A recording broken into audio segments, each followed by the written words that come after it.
Salam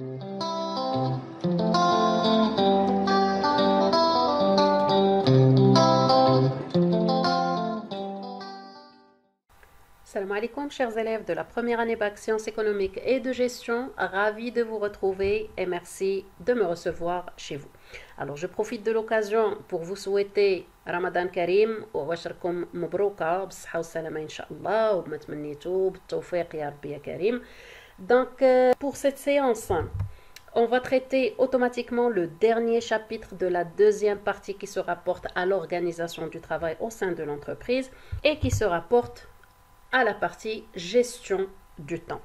Alors, première chose à connaître, première chose bien sûr à présenter dans ce chapitre, c'est déjà la classification du temps selon la nature. C'est qu'est-ce que le temps de travail au sein de l'entreprise et comment on peut le qualifier. Alors, à ce niveau, on a trois types de temps, trois nominations. Premièrement, il y a ce qu'on appelle le temps de présence.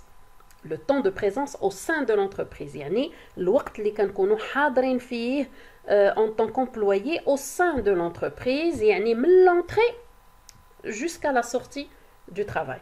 D'accord? C'est-à-dire, إلا كنا خدامين de 8h à 16h, donc راه عندي بطبيعة الحال 8 السوايع وأنا حاضر في وسط l'entreprise. Alors, jusqu'ici, c'est bien.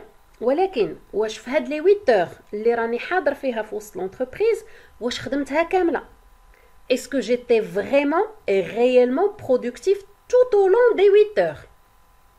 Alors, la réponse à cette question غتعطينا le deuxième type de temps, c'est ce qu'on appelle le temps d'activité et qui peut s'expliquer par le temps réellement productif par chaque employé au sein de l'entreprise. Alors, troisième type, c'est ce qu'on appelle le temps masqué. C'est un temps mort, les moments de pause autorisés par l'entreprise, par exemple, les employés, ou bien à cause d'une mauvaise organisation du travail, et ainsi de suite. Donc, on verra ça par la suite. Maintenant, le temps vraiment qui est considéré au sein de l'entreprise, c'est finalement le temps d'activité. Et ce temps d'activité, il est calculé par une petite formule très simple à comprendre et à mémoriser. Mais le temps là où j'étais réellement productif, tout simplement le temps de présence d'y le temps masqué. À l'ASS, par exemple 8 heures par jour, d'accord? J'étais présente les 8 heures au sein de l'entreprise, mais finalement, quand on un temps masqué d'y 1 heure et demie. Alors, أشنا هو le temps d'activité اللي كنت فيه réellement productive? C'est tout simplement 8 heures moins 1 heure et demie غيعطيني 6 heures et demie هو le temps d'activité ديالي réel. C'est compris pour ça? Donc voilà, maintenant عرفنا la classification ديال le temps, voyons quelles peuvent être les causes de perte de temps. Et là, on cite, comme on vient de dire, la mauvaise planification du travail ou bien la mauvaise organisation du travail. Rappelez-vous qu'on a déjà traité le chapitre démarche d'organisation d'une activité où on a les différentes étapes qu'on doit maîtriser. Donc pour ceux qui viennent de nous rejoindre sur ce chapitre, je vous laisse le lien en haut à droite pour visualiser la vidéo sur la démarche d'organisation d'une activité. Et donc, deuxième cause, ça va être un mauvais classement des documents. Les documents اللي كنخدموا بهم الا ما كانوش bien classés, bien organisés, راه finalement الا جيتي تقلب غير على ورقه غتضيع فيها au moins واحد 5 minutes ولا هذا وانت غير كتقلب. اولا مثلا des documents qui sont fréquemment utilisés اللي كنستعملوهم chaque jour au quotidien, normalement ils doivent être classés à proximité de notre poste de travail. يعني خصهم يكونوا قراب ماشي انت كتستعملهم ديما وفينالمون حاطينهم مثلا في des armoires بعاد. Troisième cause, ce sont les visiteurs non annoncés, ce sont les clients qui vont venir sans rendez-vous. Quatrième cause, ce sont les interruptions téléphoniques. Donc, à chaque fois le téléphone va sonner, si c'est un appel professionnel, c'est dans le cadre du travail.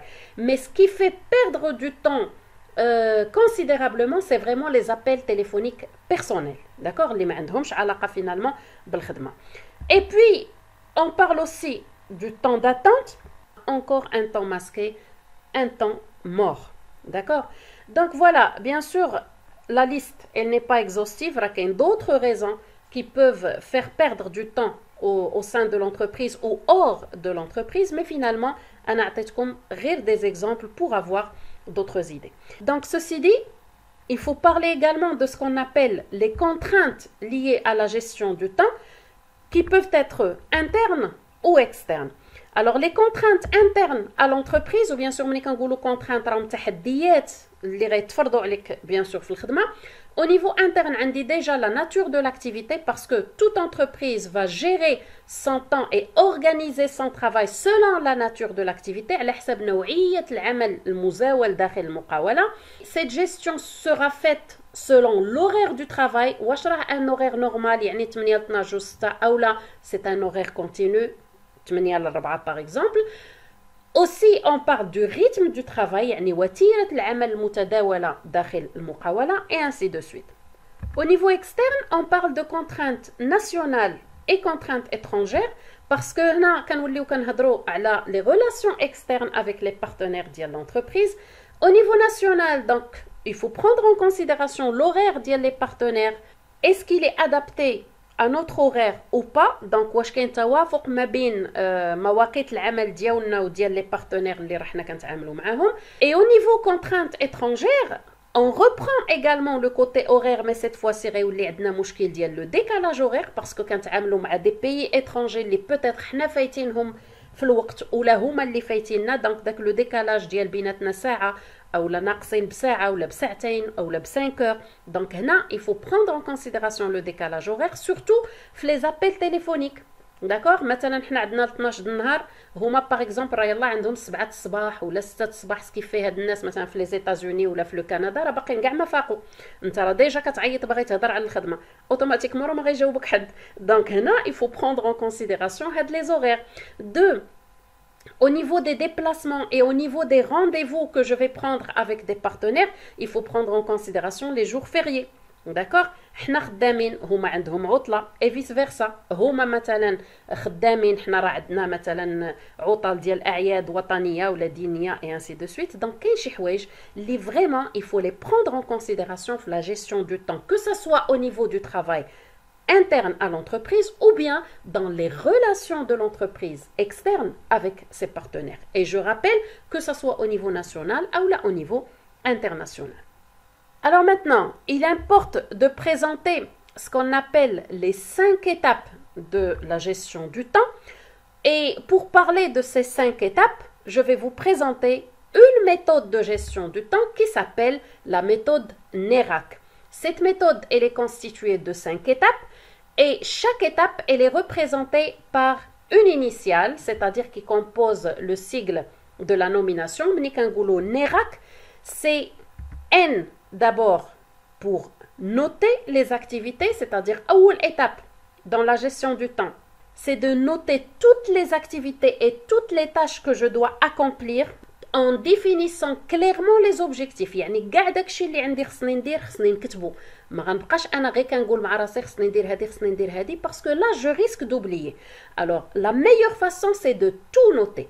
Et je vous rappelle un outil dont on a parlé dans le chapitre de la démarche d'organisation d'activité اللي كيسهل هاد l'étape هادي اللي هي le fait de noter les activités.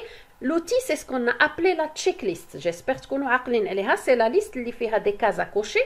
Donc, c'est une manière de faciliter la mémorisation des activités et de travailler convenablement sans risque d'oubli. Deuxième étape qui se rapporte à la deuxième lettre, le E, c'est d'évaluer la durée nécessaire à l'accomplissement ou à la réalisation de chaque activité. خصني نعرف من الديبار شحال خاصني د الوقت باش ندير telle ou telle activité. Et je vais noter pour chaque activité le temps qui lui est nécessaire. D'accord?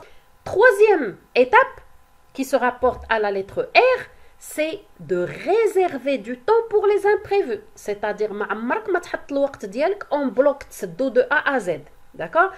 Dans l'organisation et dans la planification اللي غندير غنحط les activités ونعطيهم وقت ونخلي un temps de réserve. D'accord? باش تالي جاتني مثلا شي situation imprévue نلقى الوقت باش نخدمها.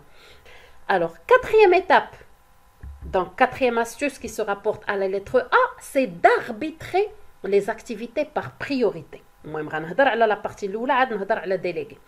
Arbitrer par priorité, c'est-à-dire خاص يكون عندي un ordonnancement واحد الجدولة ديال العمل على حسب أهمية les activités اللي عندي.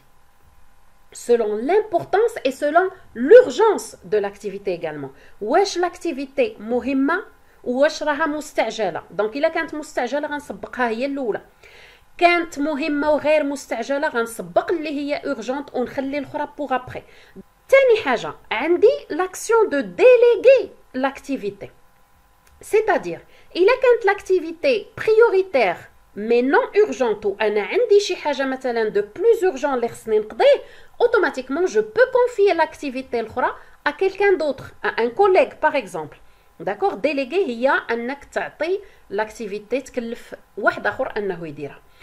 Alors, dernière étape qui se rapporte à la lettre C, c'est le contrôle. Il faut contrôler la réalisation des tâches. D'accord? وهنا راه كاين des éléments اللي déjà هضرنا عليهم et je répète toujours le chapitre de la démarche d'organisation d'une activité. راه ما يمكنش دوز une activité sans contrôle. C'est la dernière étape de la démarche d'organisation. Il faut contrôler la réalisation. Est-ce que j'ai bien fait les choses? Est-ce qu'il y a des erreurs à rectifier? C'est une évaluation تقييم للنتائج المتوصل إليها. C'est compris jusqu'ici? Donc voilà, ce qui nous reste à faire maintenant, ce qui nous reste à connaître, c'est finalement quels peuvent être les outils de gestion de temps qui sont bien sûr disponibles au sein de l'entreprise et qui peuvent être utilisés même dans le cadre de la gestion du temps personnel. Donc, on a trois grands outils qu'on va pouvoir détailler un à un. Premièrement, le premier outil le plus utilisable, c'est ce qu'on appelle l'agenda. Deuxième outil, c'est ce qu'on appelle le planning. Et finalement, troisième type, c'est ce qu'on appelle le réseau PERT. Et on commence tout simplement par le premier, c'est l'agenda. C'est un outil qui sert d'aide-mémoire et de base pour l'organisation du travail. يعني في أي تنظيم عمل كيف ما بغى يكون que ça soit شخصي أو مهني, l'agenda reste l'outil ou le moyen par excellence. Alors bien sûr, en parlant d'agenda, c'est sûr que كاين plusieurs types d'agenda وكاين اللي راكم كتعرفوهم وكاين اللي يلا غتسمعوا بهم.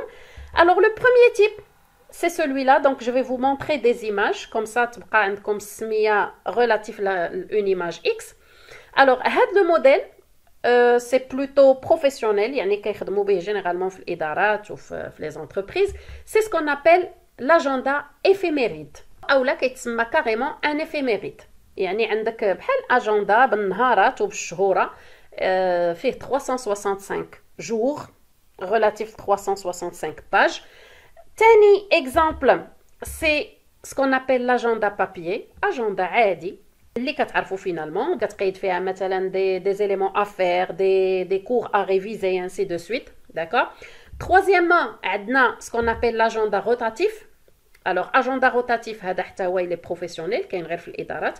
C'est le même principe ديال l'éphéméride, mais c'est plutôt une rotation bien sûr verticale, d'accord? Parce que l'éphéméride a une rotation horizontale. Le quatrième type, c'est l'agenda électronique. Il y a des agendas électroniques spécifiques qui ressemblent à des téléphones portables, mais il y a l'action ou l'application de l'agenda. Ou bien sûr, je vais vous les agendas qui sont dans les téléphones portables ou qui sont utilisés que ce soit pour l'utilisation personnelle ou là pour les rendez-vous professionnels ou les réunions et ainsi de suite. Je présente aussi ce qu'on appelle le semainier. Semainier, donc, une semaine, c'est un agenda papier, d'accord? Où chaque page, mais quand vous voyez dans l'image, toute la semaine, le 5 le 11 septembre, d'accord? Ou des colonnes, une colonne par jour. Généralement, le semainier, ما كنكتبوش فيه le détail ديال كل نهار, هذاك le détail ديرو في l'éphéméride ولا ديرو في l'agenda papier ولا électronique. Le semainier كنكتب فيه les grands événements اللي عندي في la semaine, d'accord? يعني des réunions importantes, des rendez-vous, des clients régis et ainsi de suite. Donc, يكونوا فيه de petites précisions. Et finalement, le dernier type que je vais vous présenter, c'est ce qu'on appelle tout simplement l'échéancier. هذا كيكون بحال un dossier كبير كيكونوا فيه des étiquettes relatifs bien sûr les mois de l'année, janvier, février, mars, avril et ainsi de suite, où chaque pochette, d'accord, كندير فيها مثلا les traites, les effets de commerce اللي عندي à escompter ou là à présenter à la banque pour chaque mois. Finalement, c'est un dossier qui facilite la gestion des échéances des dettes fournisseurs ou bien des créances clients de l'entreprise. Donc voilà, c'est ce qu'on peut dire globalement sur le premier outil nommé agenda. Deuxième type, bien sûr, d'outils d'ordonnancement ou de gestion de temps, c'est ce qu'on appelle les plannings. Alors un planning, c'est quoi? C'est tout simplement un tableau qui va visualiser la prévision, يعني توقعات ديال العمل dans le temps bien sûr, des tâches ou d'événements يعني ديال مهام أو أحداث اللي حنا كنوجدوا ليها par exemple. Il permet aussi le suivi et le contrôle de la réalisation يعني المتابعة ومراقبة إنجاز العمل. Alors au niveau des plannings, on distingue 4 types de planning. On parle de planning affichanté, on parle de planning à bandelette, planning à fil et planning à éléments mobiles.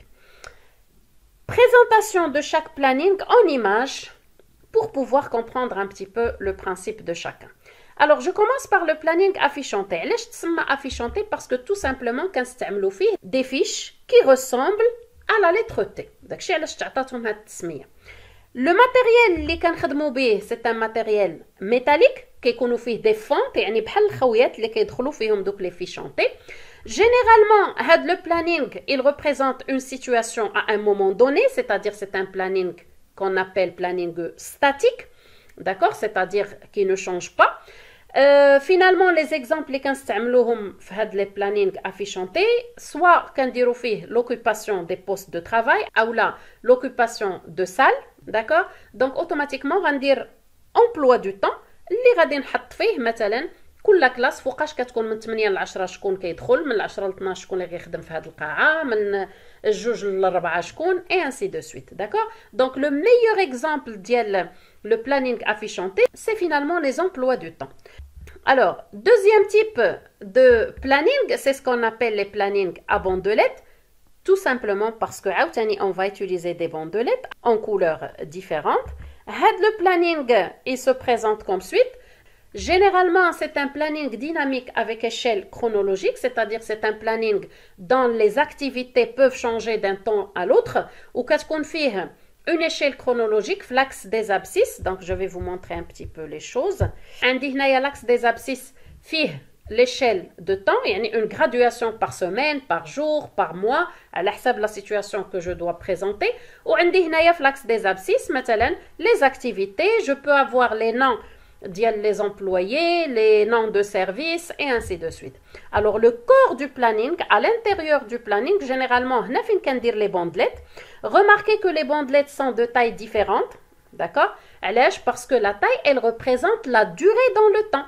Donc هنا مثلا عندي من la deuxième semaine حتى la cinquième semaine.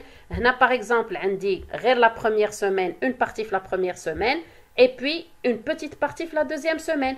Donc l'exemple اللي غنقدروا نخدموا فيه مثلا planning à bandelette, ça peut être les congés du personnel, la répartition des tâches entre les employés et ainsi de suite.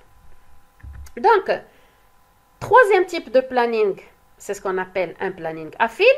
ردوا البال بان التسميه راه كتمشي على حساب l'élément utilisé. Alors là on va utiliser des fils, خيوط. Ou là, on peut l'appeler également un planning à ruban parce que je vais utiliser tout simplement des rubans. Alors, là, l'exemple, je sais que l'image n'est pas tellement claire, mais je n'ai pas trouvé mieux.